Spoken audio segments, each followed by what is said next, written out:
Fourth Avenue to Techwood Drive, O'Leary to Key. It's WreckTalk. What is going on, everyone, and welcome to WreckTalk. And look, this is all anyone's talking about right now, and really because it's gotten the conversation toward like how far is too far in college football. Have we reached kind of this, I don't know, NIL craziness singularity? You like that? The tech man bringing up a math physics word like singularity? Maybe, right? And I'm going to get to, toward the end of the video, I'm gonna pull some receipts from Tennessee fans as to why I'm not super sympathetic to Tennessee here, or at least these two specific guys. But let's go back, because Tennessee was really on the forefront, and maybe someone in the comments can provide a counterexample, but it seems like Tennessee was on the forefront of paying a high school quarterback this kind of money. What was it originally? $8 million over 4 years. I think it's gone from like 2.4 to 3, whatever it is. It is somewhat commonplace now, or maybe not commonplace, but amongst we've kind of set the market value of a proven commodity at a big time Division I school for a quarterback of $4 million.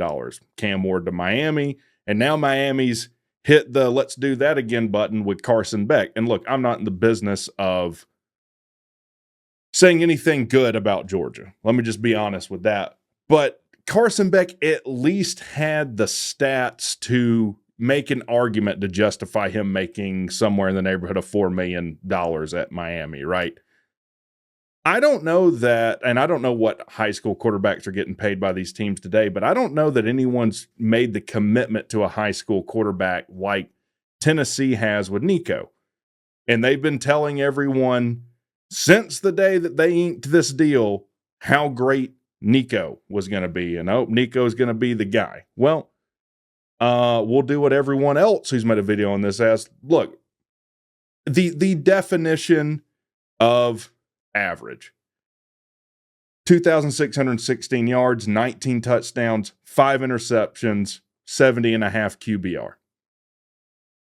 It's not awful, but it certainly doesn't warrant 2.5, 3 million, whatever he made last year, right? And it was his first year starting as a quarterback. 2023, what was it? Milton was their quarterback. Let's look at, just because I'm a tech guy, Haynes King. Doesn't have as good a stats as Nico, has a better QBR. But one thing, I don't know what Haynes King is being paid in NIL at Georgia Tech. I know what other teams have thrown at him as far as money is concerned in a certain neighborhood. Nico makes anywhere between 3 to 6 times more than Haynes King. Oh, and by the way, Haynes King didn't play for half of the season either. Better QBR. He's 3 to 6 times cheaper than Nico. It seems like maybe Tennessee got out in front of their skis with Nico. Now, a lot of people are sympathetic to Tennessee now because Nico held them up for money and refused to go to practice, which I think Tennessee did the right thing and said, you know what? Screw this. We're going to move on. Heupel came out and did a press conference and said, hey, no one guy is above the T, right? Or greater than the team. Now, I think Nico has some people in his camp that have not been maybe telling him the smartest things to do. One, and this comes from some radio stations here in Atlanta talking about it, and people with connections to Tennessee. They're saying now that they're going to go get an agent. So evidently all of this happened. Nico's trying to stick it to him without even having an agent, which in and of itself is crazy. And and who knows what the truth is, but a lot of what's being talked about is that his family, namely his father, was unhappy with the way Tennessee was developing Nico, players that he had around him, and that if he was going to stay at Tennessee, he needed to get more money. Now, again, this is into the world of speculation. But if that is true, that's crazy. Tennessee is a very talented team. Nico only played 1 year, and this is the problem, particularly with quarterbacks in college football, at the highest level. I want you to think about all-time great quarterbacks in the NFL. Were they guys that were the first off the draft board or even first rounders in their respected drafts? Drew Brees? No. Even Aaron Rodgers, he was a projected first rounder, but he slid to the bottom of the draft. Pat Mahomes, Russell Wilson, Tom Brady. The list goes on and on. There's far more people that weren't thought to really be anything, or, were not thought to be the next franchise player as far as quarterback's concerned, that ended up being that way. I always blank on people's names when I'm trying to, anyways, we'll move on. But the list goes on and on and on. And that is because to play the quarterback position at the highest level takes studying film and an insatiable need to perfect your craft. Aside from the intangibles, right? Aside from the intangibles. Tons of quarterbacks, like we just talked about, Jamarcus Russell, Ryan Leaf, had all the intangibles of the world in the world, but didn't have it up here, or maybe a commitment to really get better, or a drive to really get better. And what I'm saying is, a lot of these quarterbacks that are just driven by, first and foremost, how much money can I get, I don't think are going to develop to be great quarterbacks. I don't. It is what it is. Now, why am I not all that sympathetic? Well, about a year ago, 7 months ago, I guess. 7 months ago is what it says on here. If you haven't seen these off the hook sports guys that represent Tennessee, and I'm not just saying this, and I went over this on my live show last night, but I thought it warranted its own part in a video. They might be the most delusional, brain dead, vacuous of any two brain cells with firing axons and synapses that I have ever seen. This is a video they did after Georgia Tech signed Josh Petty.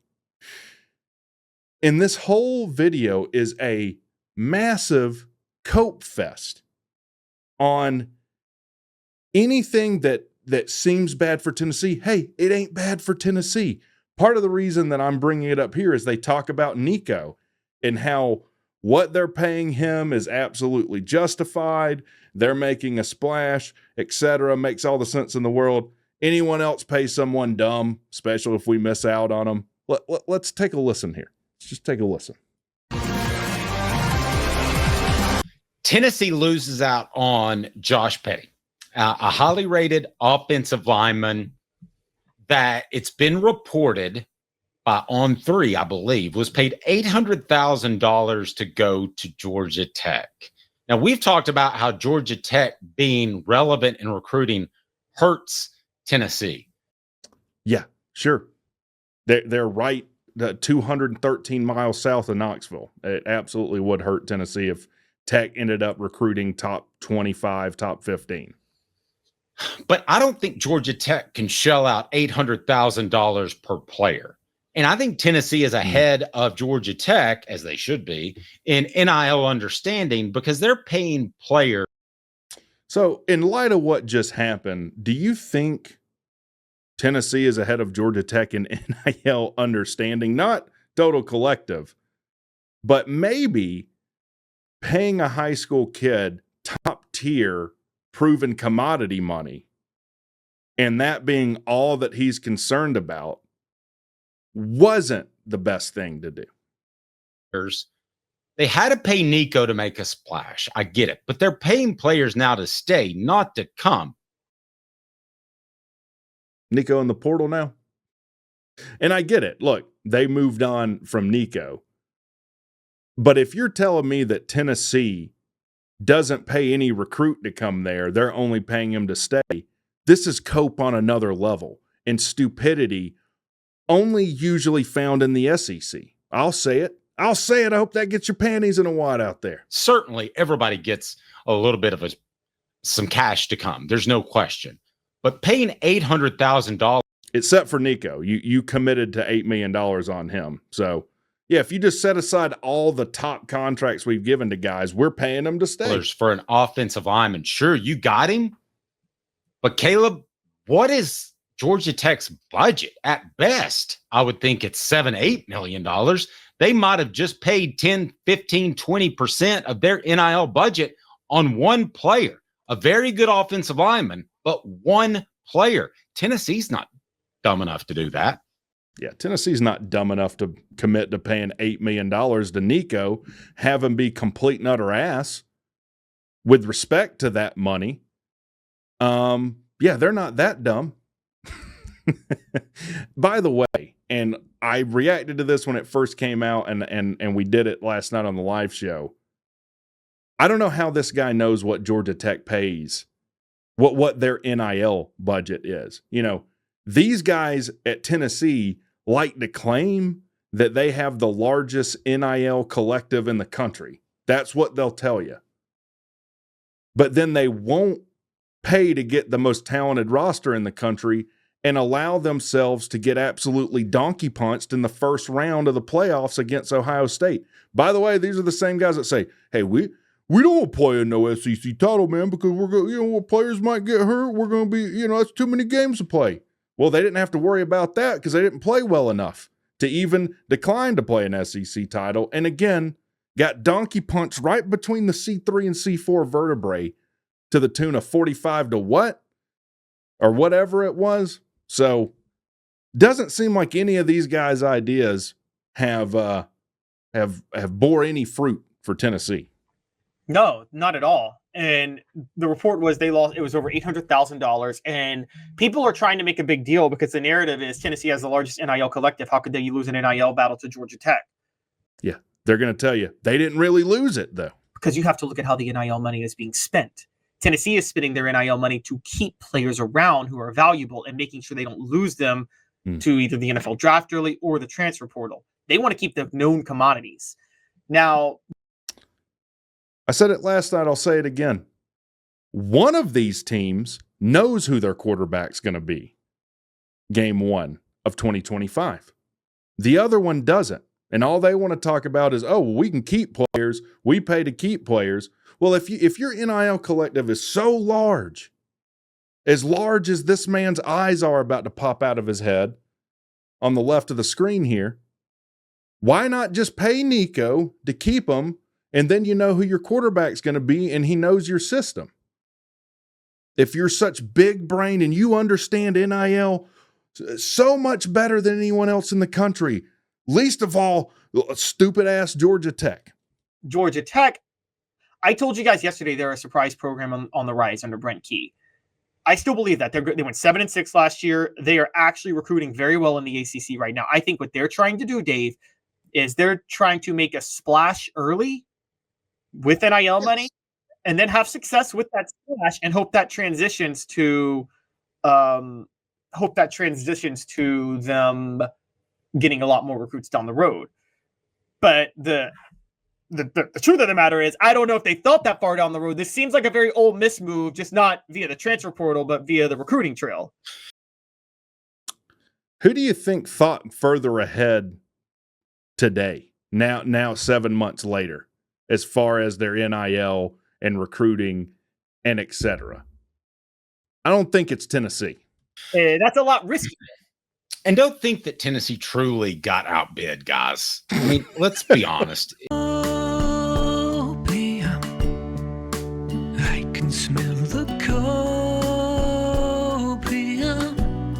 If you wanted to, you could call up Pilot and get the whatever money you wanted for that player. So you can be outbid for a certain player, but that's because you're not willing to pay the money. And Yeah, guys, I could quit smoking meth if I wanted to. I just don't want to. Again, if you have the largest NIL collective in the country, what would it matter? Oh, but these guys are playing 4D chess in the NIL game, though. That's why they just had a quarterback stick it up their tailpipe and they had to kick him to the curb. again, getting a guy like Nico, who is arguably the top player in his class, him and Coop Manning.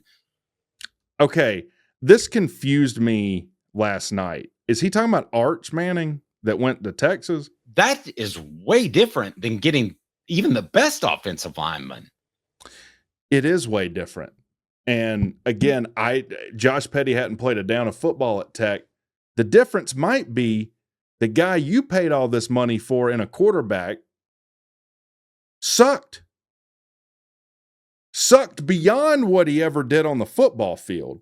And again, I'm not saying he sucks in general. I'm saying with respect, or like return on investment for what you're paying versus what he gave you sucked. The other guy might not. In the nation. To me, this is just a major red flag if I'm a Tech fan. Yeah, this is weird too. I want you to remember that. I want you to remember that right now. You've got Tennessee fans that when Georgia Tech signs a 5-star, and what's the biggest criticism of Georgia Tech been? Namely, from people like me, is that we haven't been committed to make moves like that, and others like, oh, look, Georgia Tech doesn't care about football. That's why they're recruiting like they are. Then when they make a move that shows that they are serious about football, they are serious about recruiting, these two Tennessee guys are so fragile. Their fandom is so glass fragile that they can't accept that. Well, that's a red flag. Signing 5 stars in these two morons' heads is a red flag.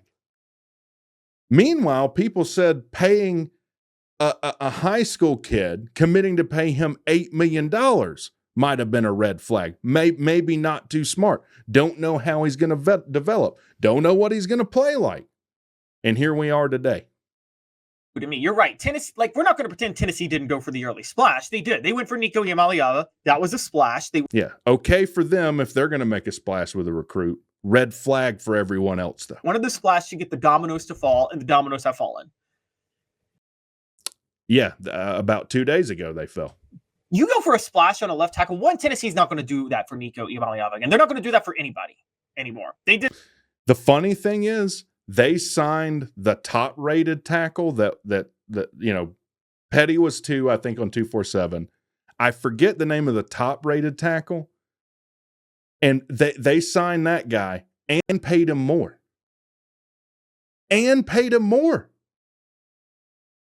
That's how insane these guys are. That's the level of cope that, honestly, I have to respect. I don't know that I could bend my mind into the pretzel that this older gentleman here is, but it is impressive. Did that one time when they needed one early splash. It's like when you trade up, you want the one quarterback. So Dave, you trade all of your future draft picks for like the next 4 years to get the quarterback. Right. Is that what Georgia Tech did? If that's the case, then Josh Petty would be the only recruit worth a darn in this last class. We flipped a guy from Clemson in that same class, and Tay Harris, that's like a top ESPN top 100 guy, maybe even top 150. I'd have to go look. Dalen Pinson, bunch of teams were throwing money at. Flipped a guy from Georgia and Christian Garrett. Derry Norris, a guy I believe Miami was going after pretty hard, end up getting him. What are you talking about? Great comparison. You do that one time. You don't do that anymore. You never trade all of your future draft picks to get an offensive lineman. Ever. There's not an offensive lineman worth that. Good thing this isn't the NFL we're talking about. The only person. By the way, NFL, something that Nico will never see now. That's the other crazy thing, and I guess somewhat in their defense about Nico. If Nico was entering this year's draft or eligible for it, he would go undrafted. They paid him, I don't know what the true number is, somewhere between $2 and $3 million last year. But text the dummies. Text the dummies. You never do it for a non-quarterback. The only person dumb enough to do that was Mike Ditka with the Saints when he traded everything to get Ricky Williams, right? Wasn't it Ricky Williams? Yes, he traded everybody and took the day off, smoked a big cigar, and for some reason they dressed up in like they were getting married on ESPN the magazine, which was very bizarre. That's totally the same thing as Georgia Tech signing Josh Petty. Let me play the other side. Matt says, like us paying too much for Nico put us in the running. Matt says worth it. The publicity alone has put Georgia Tech back in the media's mouths. I'll give you that, Matt, but I don't think $2 million for a top flight starting quarterback in this current era of NIL is too much money for Nico or anybody else. It definitely is for Nico, especially if he's going to give you the middle finger in the first few weeks of practice leading into spring. Right? It's not too much money for Nico. It is if his play on the field doesn't at all justify it. Now look at the position they're in. It's certainly more reasonable than $800,000 for a top flight offensive lineman who is not unanimously considered the best offensive lineman in the class. He's just considered one of the elite ones. This is just one. Nico's not considered the best at a damn thing other than attempting to hold a team hostage and praying Stockholm syndrome kicks in. Nico's not the best at literally anything as it pertains to playing quarterback. But yeah, totally worth it what you paid him. Tennessee was not. This is why he's at Georgia Tech. Other schools were not. Every other school was not going to do this. So Georgia Tech, this is where I'm thinking Georgia Tech has the Ole Miss strategy right now, which is for you guys who don't know, Lane Kiffin has basically convinced the boosters to spend way more money than they plan to spend on a regular basis to get him one team that he thinks can make a run at a national title. And I think Kiffin believes if he can make this run this year, that he will be able to just recruit regularly at that point, or he'll get another job, one of the two. I think Georgia Tech believes that they can make this run with one recruiting class, they can long-term have success. Now, Dave, I got a random question for you. What's a riskier strategy, Ole Miss's or Georgia Tech's? They talk like these Tennessee guys. Boy, they talk like they've done jack all shit in the past 2 decades. Where's all the national titles they've won since Fulmer left? Where's all the SEC titles they've won since Fulmer left? They're talking like they've been at the upper echelon of college football. They haven't.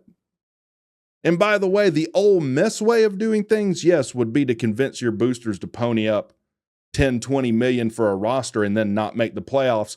Then, once you don't make the playoffs, go bitch, whine, and complain to every media person that'll listen to you and make a complete and utter embarrassment of yourself. That's the Ole Miss way of doing things. And I guess the Tennessee way of doing things is, again, bending your brain into a pretzel, replacing it with monkey doo-doo, and then producing this video. But hey, who do you think's more risky? Ole Miss or Georgia Tech? Well, we have a home and home coming up, so I guess we're going to find out, aren't we? To build a program or to have a great year? To build a program. To build a program, it's definitely got to be Ole Miss's because you could implode, couldn't you? Yeah, but so could Georgia Tech. You get a top 20 recruiting class. Does that matter anymore? They can all transfer in a year. Again, this is the Tennessee guy talking. Does having a top 20 recruiting class matter anymore? Let's think about all the teams that have won national titles in the past decade or made it to the big dance. How many of them not only had 3 previous years of top 20 recruiting, but top 10? I'd have to go look, but I bet it's every one. Ohio State, certainly. Ohio State's recruited in the top 5 for the past decade, haven't they?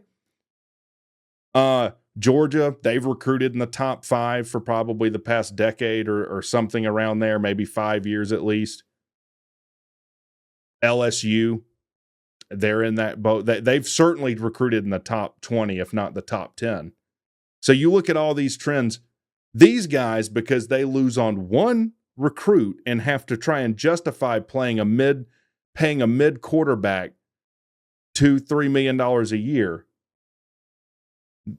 come out and say basically recruiting doesn't matter. Well, then why would you be bragging about having the largest NIL collective in the country if recruiting doesn't matter? Here's the other problem I have. If you pay Nico, listen, I've talked to a lot of players who said the quarterback's the quarterback. He got the best looking girl in high school. He gets all the love. We get it. He gets more money. We get it. But what is if he plays starting left tackle and the left guard's getting $100,000 a year and he's getting $800,000 a year? That's got to be a little awkward, right? For the quarterback to be making 1/8 of the left tackle. No, I'm talking about Yeah, Caleb doesn't understand. I actually think this is a good point by Dave. I brought this up last night. I brought up, hey, Corey Robinson transferred out of Georgia Tech, longtime starter, part of a top 10 offensive line, most likely in the country last year. Maybe Josh Petty getting paid what he did rubbed him the wrong way. That could absolutely be the case. But here's the thing. That's true for any program that's going to pay kids coming out of high school, save Clemson, because Dabo doesn't pay kids coming out of high school, to my knowledge, the kind of money that Tech did for Petty or anything that's way more than what his proven guys are going to make. And in moral theory, that seems right? But again, these guys are talking like they didn't pay not only an offensive lineman, but an offensive lineman in the same position, in the same class, more money. So maybe they're going to have dissent amongst their offense, total offense now because of that. That too, but I'm just talking about you've went out and spent money on an offensive lineman that's going to have 4 other offensive linemen. I mean, quarterback, it makes sense to spend more money on and to overspend because you've only got one player on the field. I mean, that's a place that you can spend more money, make sure you get it. It makes sense if he's worth the money. They kind of gloss over that, which is, again, why they're in the effed up position that they're in right now. It makes sense if he's worth the money via the play he produces on the field. Right. But on the offensive line, last I checked, Georgia Tech plays 5. So the left guard's going to look at the left tackle, who let's assume is Petty, and say, you're making $800,000 for doing the same thing I am. I don't believe that happens from players like, let's say, Omari Hand to James Pierce, because Pierce is an edge rusher. Amari Thomas. One day you're going to get that right. And Amari Thomas knows that. I don't believe it happens with Cooper Mays and Nico, because Cooper knows that Nico's the quarterback. And that's just the way things are. There are flashier, sexier positions. Tennessee may have a corner that's like that this season. Those positions have more of an impact. But I can't tell you that left tackle has 8 times the impact of right tackle or left guard. It definitely has more impact than right tackle, assuming you have a right-handed quarterback, because that's his blind side. I mean, I guess these guys don't even understand basic football. You want your left tackle, like the 2 most important positions are going to be center because he makes the calls, and your left tackle. If it's a left-handed quarterback, it's going to be your right tackle. I mean, that's something that Georgia Tech is going to have to deal with in-house. That's different than the quarterback. And that's the bigger reason Tennessee wasn't going to open the NIL checkbook. Left tackle doesn't have 8 times the position of another lineman on any team, but even less so on Tennessee, where the left tackle is not even as important as the center or the right guard, honestly. I mean, you guys can call me crazy, but I think the center and the guards are more important than the tackles for Tennessee and Josh Heupel's offense. No. And so I think that this shows that Tennessee they have the largest NIL collective, but they're not throwing money. They're very deliberate with what they do with it, right? Opium.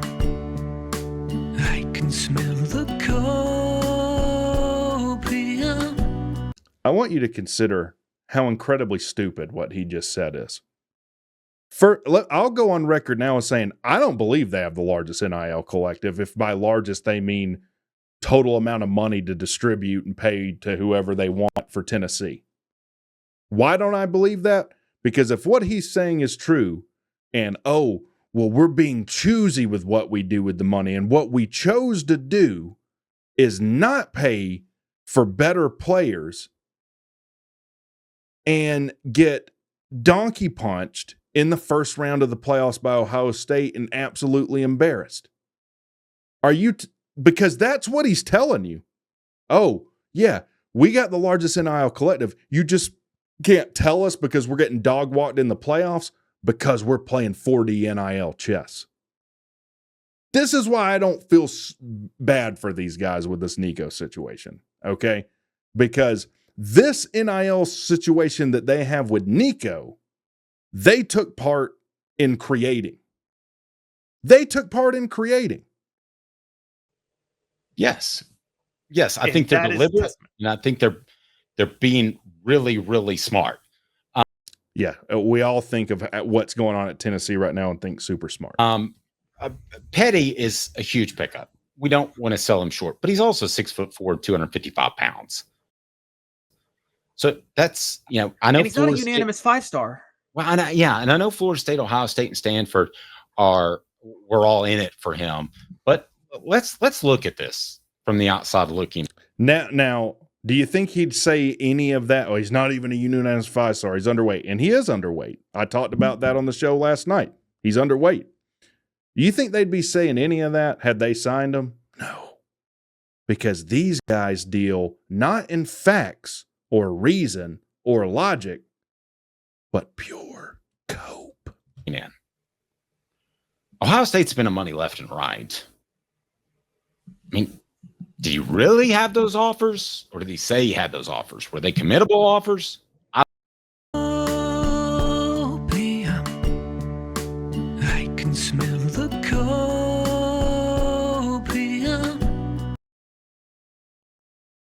So now, because they missed out on this guy, right?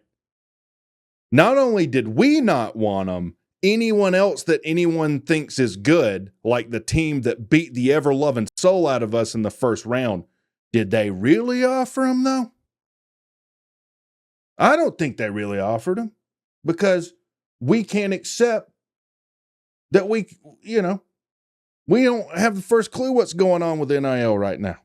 I don't know. Before we go down that rabbit hole, though, remember this. Tennessee has 21 commitments. They're number 8 in the nation. And I think they pick up David Sanders on Saturday. They'll be a top 5 class. That's the tackle that they're paying more than Petty that makes all of this completely stupid. They're running out of room. I mean, if Petty is a borderline guy and at 255, I almost guarantee you he is, how much did you really want that guy? Didn't want him. Isn't this the same script you hear from every fan base when they miss out on a guy or a guy transfers out? Didn't want him. I guarantee you, I haven't looked at what Tennessee's saying about Nico. Now, I guarantee you they'll say, whew, glad that Nico's gone, guys. After they just spent the past, 3 years telling you that he was going to be the first 4-time Heisman winner. Tennessee's on another level right now. That's the other real question. I totally agree. And I think maybe they scouted well, because remember, Tennessee has been one of the teams. We haven't seen it yet, but a lot of the highly touted recruits guys that Tennessee signed, they identified way before anybody else did. That's kind of a known thing that they've been doing pretty well. And they were actually doing that well under Pruitt, but it's kind of a little bit different under Heupel. But so I do think they wanted this guy. I do think they wanted Petty. He's not a unanimous 5-star, but he is seen as a unanimous, very, very solid player who can develop. Wanted or would take? You know what? The more I listen to Dave Hooker here, I'm actually thrilled Nico stuck it up their tailpipe. I'm glad this happened. Guys like him deserve this to happen to their team. Wanted or would take? I mean, they spend 10 to 20 and 40,000% of their collective. Oh, God. Delusional doesn't even begin. Delusional doesn't even begin. This is what we all love about college football, right? Because if you know enough, you can just, like, this is the easiest dunk in history, and I get it, and I'm in control of all this. But I needed to pull up this receipt in light of this Nico situation. I think they wanted him. I think they wanted him. But I don't think they thought he was worth $800,000. And I think that put it this way. Josh Heupel's not losing sleep over this. No. Josh Heupel's losing sleep tonight, though, isn't he? Not thinking, man, I can't believe I didn't get Josh Petty. No, look at who they've all signed this year. Bennett Warren, 6'7", 320 pounds. That's a little bit bigger, needless to say. Max Anderson, 6'5", 309 pounds. William Satterfield, who we've already told you is going to be a player this year. Satterwhite, 6'3", 300 pounds. But mine's bigger, though. I got a bigger one. How big is it? It's a bigger one. I get it. Look, Tennessee's out-recruited Georgia Tech for, forever, whatever you want to say. I'm not the one that's coping over it, though. They lose one guy, and they cope over it hard to the point that my 5-year-old daughter, who doesn't know anything about football, could make infinitely more sense than these guys by just not saying anything, which is what she's done about this situation. I appreciate the catch. Jesse Perry, 6'5", 278 pounds.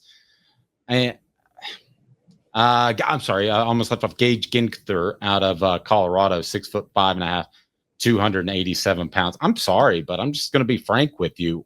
255 is a major red flag. It is a little bit of a red flag. He is underweight, but going out and paying a guy and getting a 5-star is not a red flag. Major. Okay, but to be fair, he could get up to 300. We got to remember this. There's a whole another year of high school for him to play. Then there's conditioning programs. But when you add all of that in, you can see yourself getting into the 290 range, 300 range by the time you are starting in college football. I'm not saying I wouldn't take him because of it. That's exactly what you're saying. That's exactly what you're saying. Don't want him. Don't need him. Now that Nico's gone, I'm sure they'll tell you they're better off without Nico now. Never wanted Nico either. Everyone that they've ever missed out on a recruit, don't need him, don't want him. But it's a red flag. Now, I want to know what he's doing with his offseason. Is he playing a bunch of sports where he's not able to put on weight?